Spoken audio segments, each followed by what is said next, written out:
Awesome. Well, hey, everybody. I am here with John Balkam, the founder of the Third Wing Group. John, thanks for being here with us. Thanks, Danielle. It's great to be here with you. Awesome. Well, we're really excited to dive into the Third Wing Group, your background, how you got here. So, kind of give us a little bit of background about yourself. I know you played basketball, you've run, you have interest in sports, obviously, but tell us a little bit about your sports experience. What kind of went into creating this new mission and new movement, really, with Third Wing Group? Yeah, I mean, I've been that sports obsessed kid for a long time, right? And I'm just an older version of that sports obsessed kid today. But yeah, I played baseball a ton growing up. That was kind of my first love. I got into golf at an early age and was a huge sports fan. I was the kid who was watching Sports Center 3 to 4 times a day growing up in the 90s. And yeah, it just became a lifelong passion of mine. And, for me, I think sports has really, from my perspective, helped me to develop skills, to learn important life lessons, and to develop confidence in myself from an early age. And it's one of the reasons why it's been so valuable to me to continue to get involved in sports, both playing them and watching, following them, like becoming emotionally invested in some of them, because I feel that is a great teacher. It's a great teacher, and it helps you to really kind of become more confident in yourself. So that's a big thing with me. And of course, I'm from the DC area, so for a long time I was a suffering sports fan with all of our terrible teams here in the 90s and the 2000s and into the 2010s. Then we finally broke through with the Capitals Stanley Cup and Mhm. a Nationals World Series. So all of a sudden we're like the spoiled sports fans here. But I'm not going to rest on our laurels. I totally expect us to fall back down into the doldrums. Oh my goodness. Well, let's hope not. Being from Baltimore, sometimes we like to root for those DC sports that we don't have in the area. So let's hope not. Let's hope we keep moving here. But I want to talk about that because you talked about the leadership skills, like confidence, all these things that sports can bring. Why did you want to work in sports? I know you worked at EverFi, you've worked at a few different organizations that do a lot of work in the sports space. What motivated you to want to work in this industry? Sure. Well, I like to call my current company TWG a mashup of my passions. So, number one being sports and entertainment, as we've talked about, and number two being social entrepreneurship. And I think it's important for us to be really, really interested in, if not passionate in, the things that we do. So that's what I've been trying to do ever since my college years. I've been trying to find a way to get into industries that I am deeply interested in and deeply passionate about. To me, that's where our best work comes out.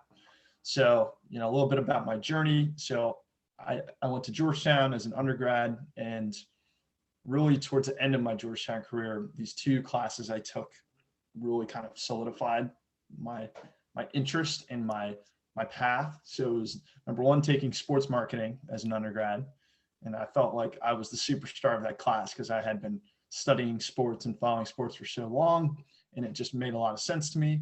Then number two was a class on social entrepreneurship Mm. that, to me, it was just like a light bulb clicked, and I felt like, why isn't social entrepreneurship just entrepreneurship, right? Why does there have to even be a separate category where we have some people who are in business solely to enrich themselves and their shareholders, and we have other people who are in business to serve others, to try and improve things, to reduce suffering, to make the world a little bit of a better place through business. So that was very inspiring to me. And so what I tried to do after Georgetown, I kind of got my career started, and I worked a few internships in sports. That's always a key thing, is to kind of get some experience, put your foot in the door. I worked at the Tiger Woods Foundation here in Bethesda, Maryland, back when they did a tournament at Congressional. I worked for the Washington Nationals, really grunt work, like early in my career. But I got in and I started building relationships. Then I took a complete left turn, got out of sports, and tried to kind of test the waters in social entrepreneurship. helped start a company when I was about 24 years old that had a little bit of success. And then it got into a startup accelerator program with Techstars. And I moved to London, and it was an incredible experience, but we completely fell flat on our faces, and our team broke up at the end of our accelerator program.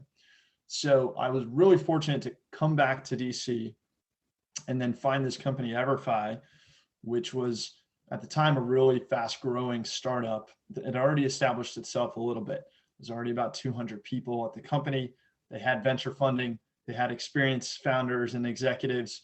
So to me, that was the opportunity to go and learn how to do things the right way.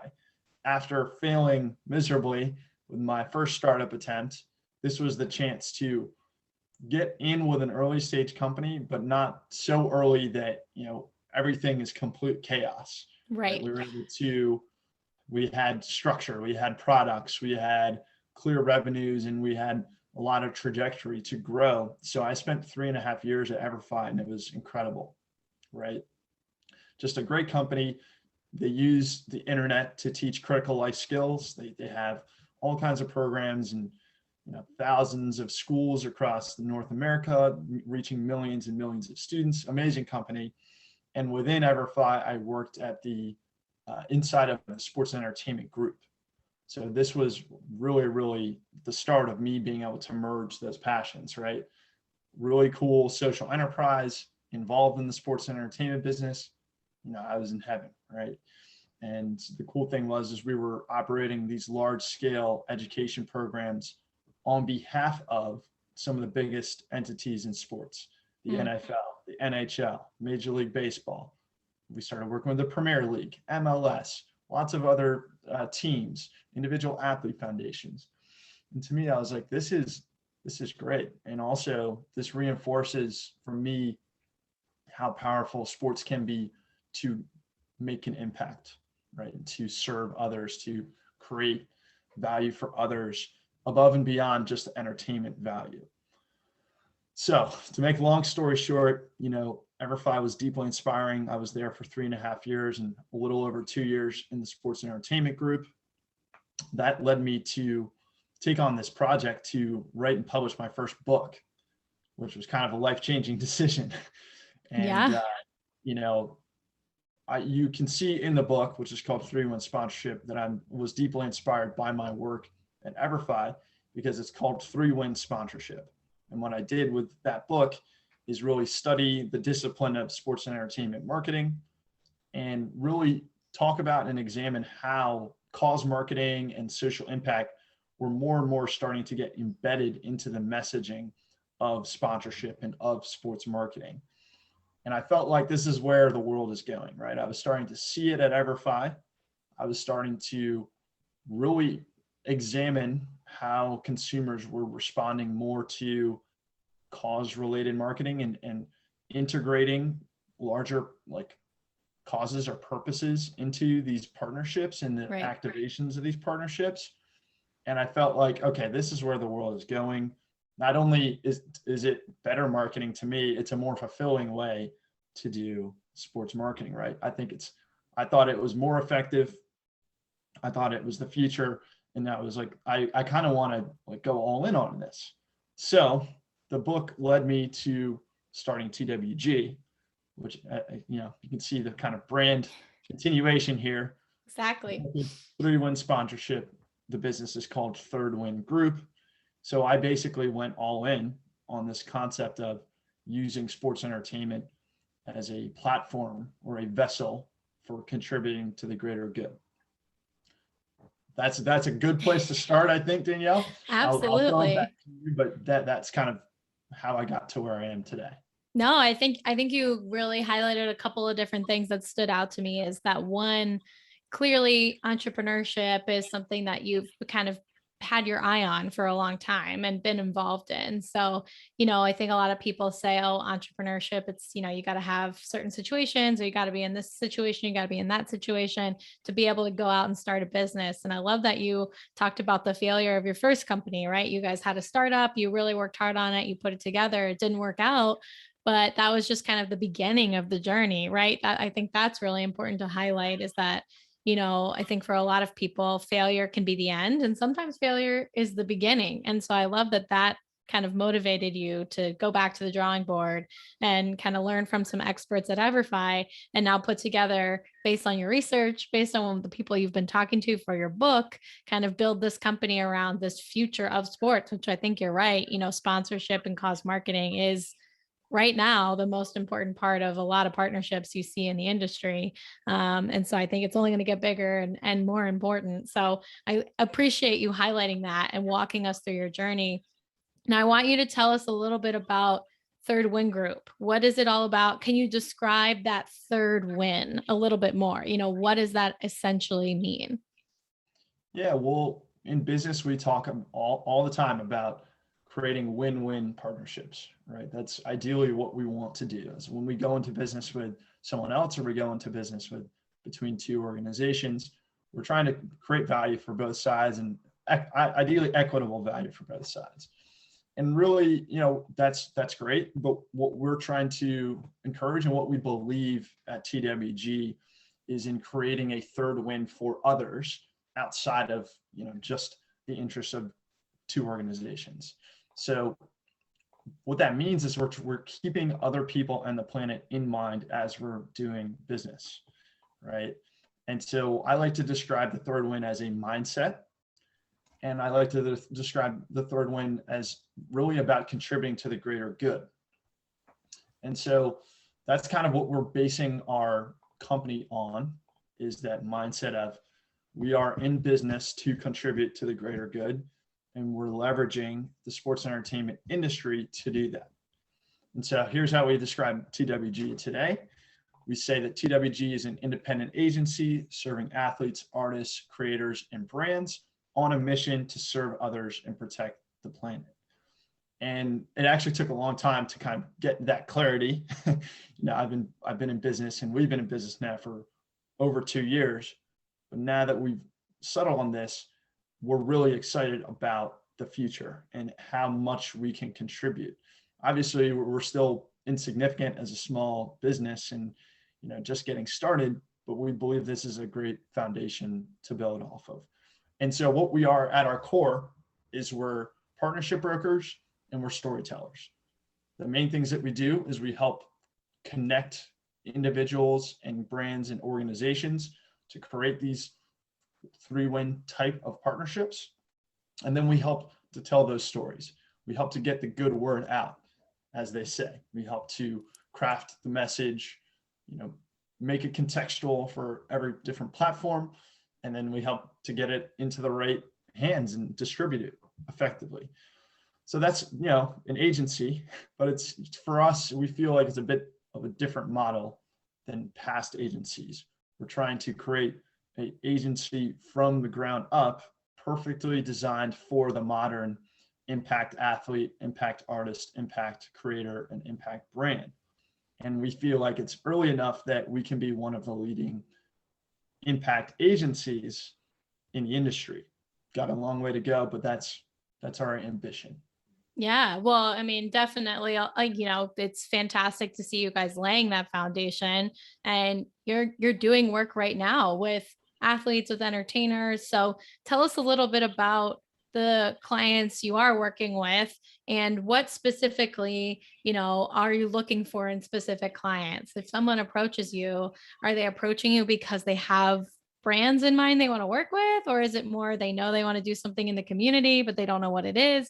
Give us a little rundown about this, what you offer your clients, how you're supporting them, and if you can, some of the projects you've been working on. Sure. So, that phrase, Danielle, he or she was a man on a mission or a woman on a mission. Yes. That's kind of what we're looking for. Okay. Is an individual who, we're obviously focused on serving professional athletes, and now I guess collegiate athletes. We'll get into that in the future, but also artists, musicians, creators. Really, if you have an audience and if you have influence, but you also have this deep need and passion for contributing and serving others, contributing to the greater good, we want to work with you.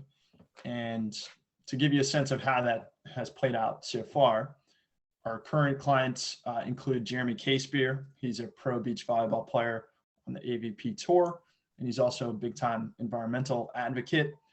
And our second client is an indie band named Shade, Shaed, which many of your listeners will probably recognize their hit song Trampoline, which went multi-platinum, went around the world a few times. And they're really passionate about mental health, about the environment, and about LGBTQ rights. So as you can see, we're kind of like the teammates off the field for Jeremy and for the band members of Shade. You know, we are the kind of professional services providers, the business professionals who are helping these individuals on their missions, right? And so a good example, you know, I go back to partnership brokers. You know, part of what we do is we help Jeremy identify the right companies and the right nonprofits to partner with. And then we help to facilitate those partnerships. You know, it's sales in some sense, but it's also partnership and creative work and trying to figure out activations and the best ways for everybody to hit their marks and, you know, create the outcomes that they want. So we're kind of partnership brokers / architects / executors in that sense. And so the work we've done with Jeremy, you can see over the last year, if you just go through his Instagram page, you'll see some of the activations we've done with really eco-friendly brands that align with his mission. So look at what we've done with Fair Harbor. Look what we've done with a company called Mir. Look at what we've done with, we had a new one coming out that I can't talk about yet, but it's a really cool nutritional supplement company, which again has those certifications and those third-party evaluating their business for the highest standards of responsibility from an environmental perspective. And then we also help Jeremy with his nonprofit partnerships. So he's an ambassador for an organization called Parlay for the Oceans. He's the ambassador for the Forest Stewardship Council. He's done some work with an organization called Climate Neutral. And it kind of builds this overarching story about Jeremy and who he is, so that his fans can recognize him as one of the kind of champions for the environment in sports and in beach volleyball. And people love Jeremy because he's an electric volleyball player with a really exciting game, but they also love him because he has this deep passion for sustainability, for environmental advocacy. And he's the first to tell you he's not perfect and nobody's perfect, but we can all do a few small things to contribute to the climate crisis and to combating the climate crisis. So that's like one example. We do some similar type of work with Shade, and that's, you know, we're about to add a third client. So that just gives you a sense of where we're at today, and we're building on that. You know, we're going to build our services to expand beyond that. The storytelling aspect is really something we're focused on, but, you know, more to come. In the next time I come to Big League Philanthropist, Danielle, we can talk about that. Sounds great. Let's make sure that definitely happens. And I appreciate you giving some examples here, because I think a lot of folks think of philanthropy and cause marketing as kind of the bare minimum of like, we're partnering with this organization to donate X, Y, and Z, or we want you to fundraise here.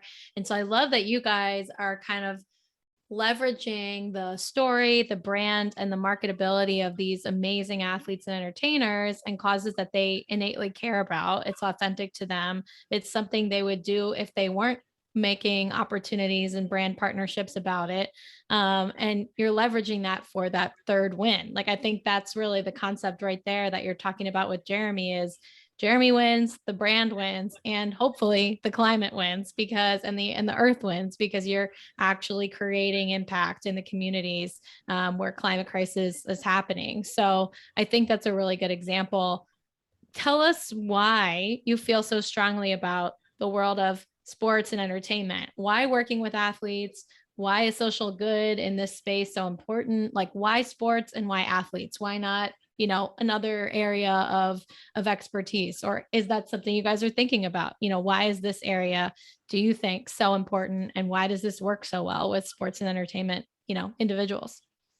Yeah, well, to answer the second part first, right? We recognize that people admire athletes, and people follow athletes and people look up to athletes, and we do as well, right? And the kind of equation that comes from that is that if you are an athlete, you have people's attention. If you have people's attention, that means you have power and influence, right? Because attention and people's time is our most valuable resource.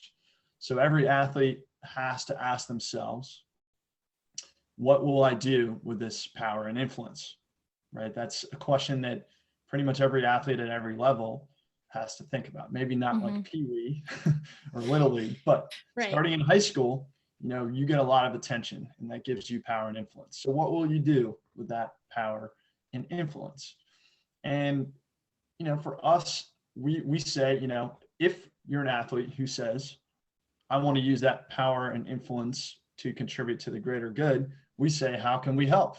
We're designing our business specifically to amplify your good work. And I guess the other part of the question is like, why is this important from a business perspective? Why is social good important to our business? And for us, we believe that business is about serving other people, right? And we also reject the idea that the sole responsibility of business is to provide return on investment to shareholders, which has been kind of the dominant mindset in business for decades. We believe that is a responsibility of business. It is not the responsibility of business, right? That's an important distinction. And we really think that stakeholder capitalism, which is the alternative to shareholder capitalism or shareholder primacy, however you want to call it, we believe that there's a shift going on to a more compassionate form of capitalism that keeps in mind all stakeholders, right? And we wholeheartedly believe in that. So on top of that, there's a lot of complex issues that we have to solve in society and in the world, right? And to us, when people always talk about passion or purpose, right? Like, what's our purpose? What's our purpose? What that means to me is that we all have a duty and responsibility to contribute to society in terms of trying to solve issues. And purpose has become a huge buzzword in business. What it really boils down to is, are you trying to contribute in a positive way to other people and to the planet or not, right? And so in our business and the way we think about everything, sports and entertainment, about business in general, is like we're trying to leave this place better than we found it. We happen to believe that sports and entertainment more broadly is a great way to positively impact others. Some people, and also we feel like it plays to our strengths. That's why we got into it. We were not going to, solve energy, like sustainable energy. Eric, myself, our teammates, we're not, going to be the next founders of Tesla or like a Tesla-like company. We're just trying to contribute in the best way we know. To us, that is using the power and influence of sports for the greater good. Pretty simple. Yeah. Kind of hard to do, but at least in that sense, we have like a true North Star for how we run our business. Yeah, no, I mean, like you said, easier to say it than to do it, but it's great to have that North Star, like you said. And I love that you brought up that like, this is how you can best serve. I think that's something we hear a lot is like people get overwhelmed by the challenge of like, well, what can I do? I'm just individual sitting here, but everyone has their own strengths, right? Everyone has their own abilities that are unique to them. And it doesn't have to be you creating this giant energy conservation movement on your own, but maybe you have a skill that could contribute to someone else, or that, like you said, John, your expertise is in partnerships in the sports space. Let's use that to make the world better. So it's about using those strengths and having that purpose statement, that true north, that you can actually take those strengths and make something really great happen. And I just love that you talk about the power of sports is amazing. You're just harnessing that with your strengths, kind of putting everything together to create this huge impact that's totally authentic to you, your strengths, your team's strengths, and the athletes that you're working with. So I think authenticity is this takeaway I'm getting from you right now that like is so big, is this is your thing. This doesn't mean someone else needs to come create the next this, right? But maybe there's something similar in different industries, right? That could be created wherever your strength is. But I think that's a key I'm hearing, is that Yeah. this is your way of making a difference and your purpose. And it's not going to look exactly like anybody else's, but that's the unique part about business and the way that we can move forward. Like you're saying, times are changing, purpose matters, and businesses can make their strength a part of their impact. And so I think that's a key to kind of leverage on for our audience listening, is that, there's a lot of businesses out there that have these amazing companies and strengths. We just need to encourage them to use that for that third win. So I love that. I think that's fantastic. Thank you for sharing Yeah. Yeah. that. Yeah, there's a great quote too I wanted to share, and I'm not going to get it exactly right, but it's something to the effect of, we will be most successful in areas where we are most deeply interested. Hmm. As you can tell, I think from this conversation, I'm deeply interested in these areas. And to me, that's a key to unlocking, like, how do I contribute? Yeah, Like, exactly. that's something we all have to kind of ask ourselves over and over again. It's, how can I contribute? Or maybe you go the opposite route and say, I'm just in it for myself. But really reflect on that. And you say, you probably think to yourself, like, that would be a very unfulfilling way to live, right? Yeah. But this is for us, we believe that this is a great way for us to live fulfilling and meaningful lives, right? To take it even outside of like the business perspective and get a little existential or philosophical on you. I know it's early in the morning, but hey, All good. asking the big questions, I Danielle. like it. I like it. I love the big questions. And I think that the other thing I want to ask you about too is, you guys are trying to broker these relationships, and there's this larger element of good. And I want to hear a little bit about, how do you qualify what organizations, match up well? How do you have those conversations? Are there specific things you're looking for? I'm thinking about our audience that maybe is a nonprofit that works with, the climate or with mental health, and is going, oh, well, I would love to connect with these fantastic, folks in sports and entertainment and see how we can collaborate, or an athlete that is really focused on those areas and wants to work with you. But if we start with the nonprofits, like, are there qualifications that you guys are looking for that, folks can kind of start to think about when they approach, whether it's through you guys or outside of it, athletes, entertainers, to align with their nonprofit or with their mission? Is there keys to success in that relationship, or is it just a shared mission for a specific cause? Yeah, that's a really good, thoughtful question. And, to me, for those who are more working on the impact side or the nonprofit side, anytime you're thinking about a partnership, you really got to ask yourself, like, is this genuine? Is there some authenticity here? Do we know enough about this individual stories? Have we done our homework on this athlete or on this team to where we can definitively say they will probably authentically, genuinely care about what we're doing, right? Mm-hmm. So part of it is like, let's try and think about, is there a genuine connection here? Is there a passion? Is there an interest, kind of a thread from our conversation today? And then it's also about, I know we're in it for, the greater good and for positively impacting others, but also in partnership, it's about what can we provide of value to this athlete, this individual, right? Is it exposure? Is it like public relations and media exposure? Is it, we'll connect you to our network, and these connections will lead you to these outcomes, right? Right. Maybe, so actually, one of the things we found with our nonprofit partners is that they are very easily able to connect us to marketers at different brands that we want to work with, right? So it's never like, oh, we expect you to give us all of your time and energy and help us raise money, and we'll send you a gift basket during the holidays. Right. It's more like, strategically, here's how we can provide value for you when you provide value for us, right? And that's at the core of these partnerships. So if I'm sitting in the like chief development officer seat, and I'm thinking about working with athletes or working with any people, any persons of influence, Mm-hmm. right? Part of it is what can we provide for them, and almost start there. Start with, is there a genuine and authentic connection? What can we provide for them? And then how are we going to execute on like making this a reality? Because you Yeah. need to, part of the difficulty in partnerships is like just agreeing to the terms. Mm-hmm.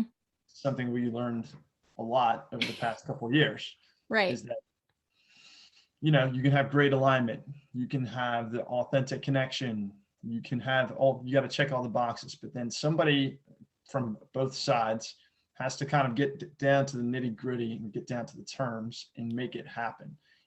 I think that's why there is a role in the world for agents, and I now consider myself an agent, because agents make things happen. Right. And you need both sides to make things happen. So many deals just died due to inertia, right? One side or the other just stops paying attention, lets things slip through the cracks, and then it ends. Mm-hmm. So yeah, you got to have the will to move things forward and make things happen, to make things a reality. And it gets down to negotiations, and it gets down to how much do you want it, I guess. I'm Yeah. sounding like a coach over here, but No, that's what it comes down to. yeah. And I love the point about you guys are all about the third win, but the first and second win also have to be there. And so I know that, you kind of said, yeah, I know this is about the greater good, but at the end of the day, it has to be beneficial for that athlete or entertainer or in person of influence. I like that term.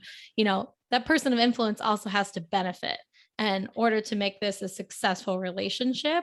And I think that's a key point. If a nonprofit, representative is listening to this, it's not just about that perfect mission alignment or the fact that that they're super interested. You may just be too small for them to really work with right now. Or, like there may be a difference in location. It's just not going to make sense, right? So like what influence can you bring to them, or what benefits can you bring to them? And I love that you said it doesn't have to be like, we can give you exposure. It could be like, oh, we have a board that, works on a bunch of major brands in the area that we'd be happy to connect you with. Great. That's an amazing opportunity. And, coming from the background of where we work with athletes, like maybe they have job opportunities after they retire from sports that they could kind of connect with and collaborate with. So it doesn't just have to be marketing or money or, influence and continued influence. It could be relationships that you have.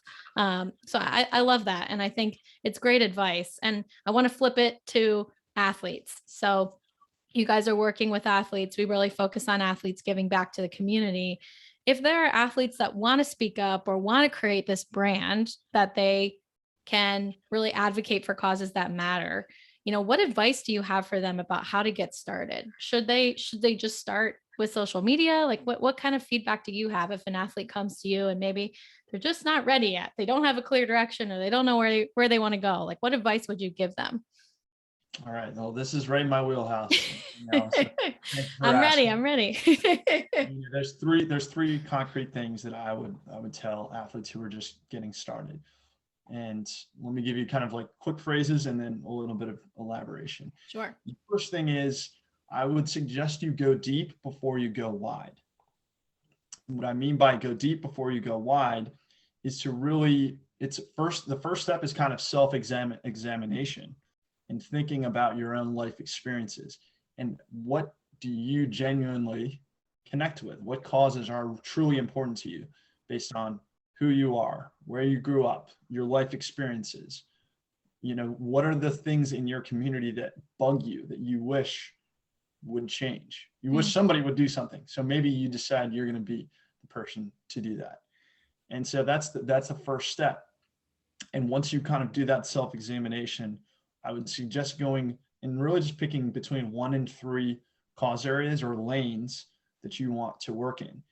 Because if you stand for every cause, you're going to actually end up standing for 0 causes. And right. Then people will be confused about who you are and what your brand is, right? Mm-hmm. So with Jeremy Casebeer, perfect example, environmental advocate, very clear brand, his story. There's a clear picture there of who he is and what he stands for.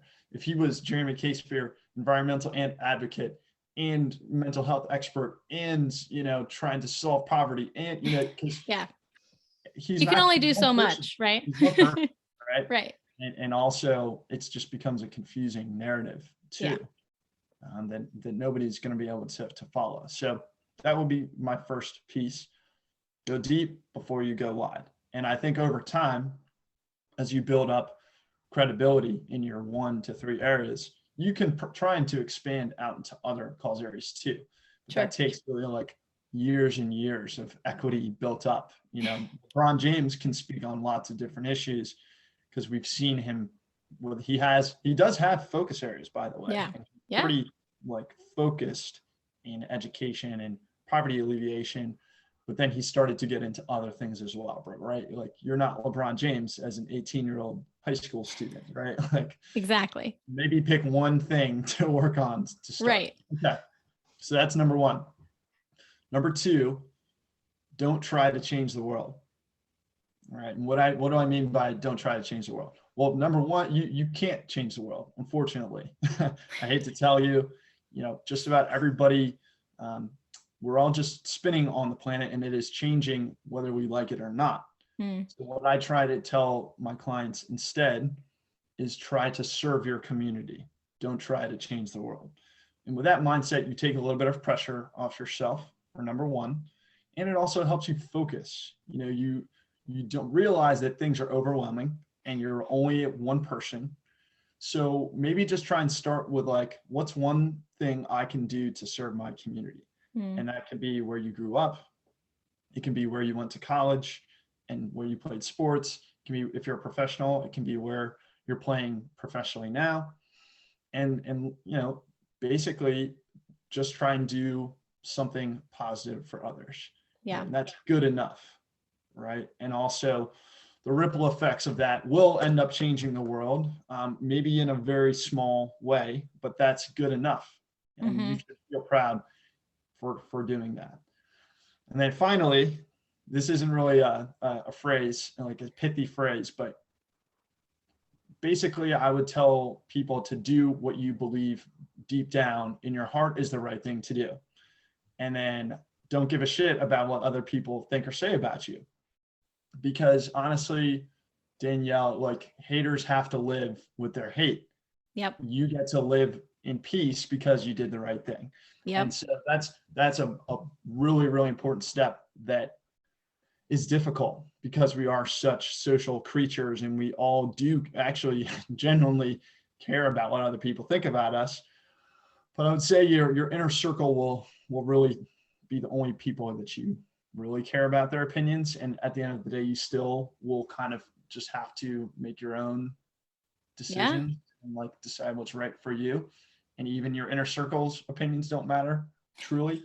So that's the last piece is do what you believe is right. Don't listen to the haters. They have to live with their hate. You get to live in peace. I love it. I think it's really important because you hit on those 3 things. Go deep before you go wide, right? Don't try to change the world. Don't put the pressure on yourself to make things happen right away or to make these massive impacts instantly. It's going to take years, decades, time to see the change. And then finally, do what you think is right and don't worry about what other people are doing. I think we all get into this comparison trap where we're like, oh my God, this person's doing this. I should be doing that by now. I can't believe that I'm not at that level yet. There's no way I'm never going to get there. You just have to run your own race, like that euphemism. You can't run based on the person next to you. You got to run your own race in a marathon or in a big run. You can't run against somebody. You got to just run your own race and do what's best for you. And it goes back to what you talked about earlier, like TWG is your race you're running. It's not anybody else's race. You're not competing with a bunch of other agencies to run better than them. You're saying, this is my race. I'm going to run it. And if we can collaborate, fantastic. If we can't, maybe we can in the future. And I think that's really good advice for athletes to keep in mind too, that they need to run their own race when it comes to creating change and finding this brand identity of what causes they want. It's got to be their thing. It can't be, oh, my teammate wanted to do this, so I thought I would dive into it too. Right. So I love that. I love those three examples. I appreciate you encapsulating that so wonderfully. And one more quote for you, Danielle, Please. to this end. And it's Jordan Peterson, the author. He says, don't compare yourself to who other people are today. Compare yourself to who you were yesterday. Hmm. And that mindset alone will help you kind of unlock, this kind of this trap, like you mentioned, of trying to compare yourself to other people. Yeah. Because you can't. Yeah. That's really not a useful exercise. It is useful, however, to look at, your own actions, your own goals in life, and say, am I getting, today, am I getting closer to where I want to be, or Yep. am I not? Yep. And that's part of the whole journey of life, right? And the whole journey of business too, is Yes. you get too caught up in your competition. Mm-hmm. You're going to lose sight of where you need to go. So Yeah. yeah, this was fun, Danielle. A little bit of philosophy, a little bit of business, Yes. a little bit of everything. I love it. And I have one more question, well, two more questions for you as we wrap up. And I appreciate all of your time. We ask this of every guest we bring on the show.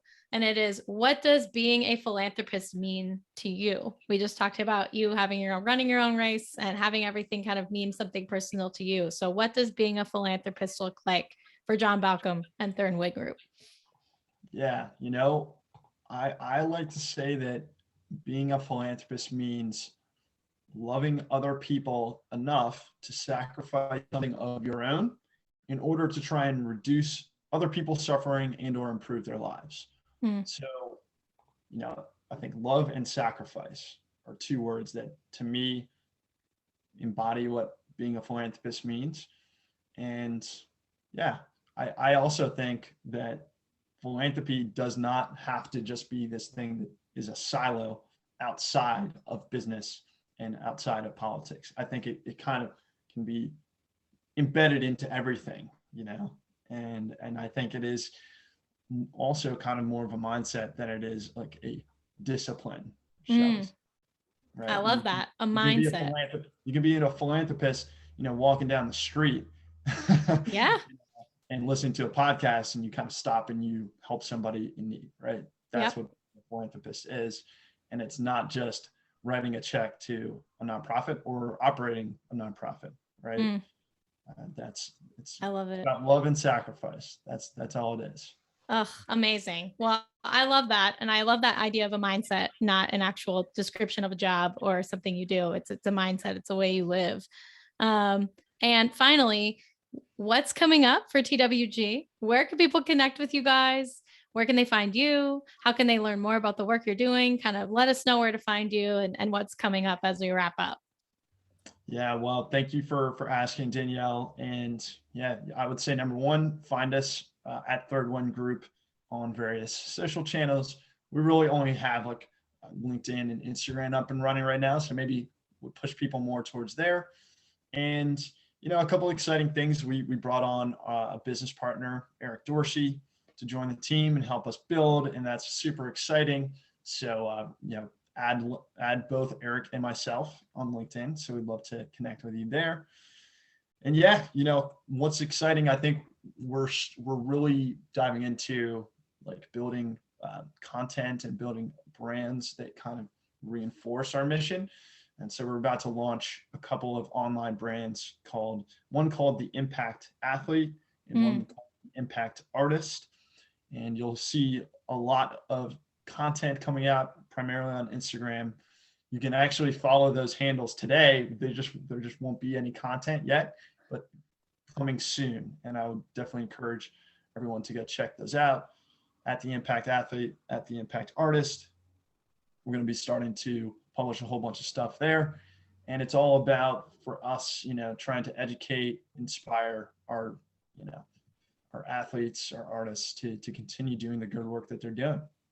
I love it. And a little sneak peek too. We'll have to definitely, make sure we get the word out about those, and very exciting stuff. And John, thank you for taking so much time to be here with us today. Really excited that Eric's joining the team too. Kudos to you guys for all the hard work and amazing things you're doing. I mean, I think, like you said, this is the future, and the fact you guys are working now and really building this platform, and setting yourselves apart as the standard for the space is exciting. So thanks for taking us into your world. Thanks for showing us what Third Wing Group does and the work you guys are doing. We appreciate it. Thank you so much, Danielle. We really appreciate it too, and love what you're doing. And I'll be back soon. Can't wait to Yes, talk again. absolutely. Thanks again, John. All right. Thanks, Danielle.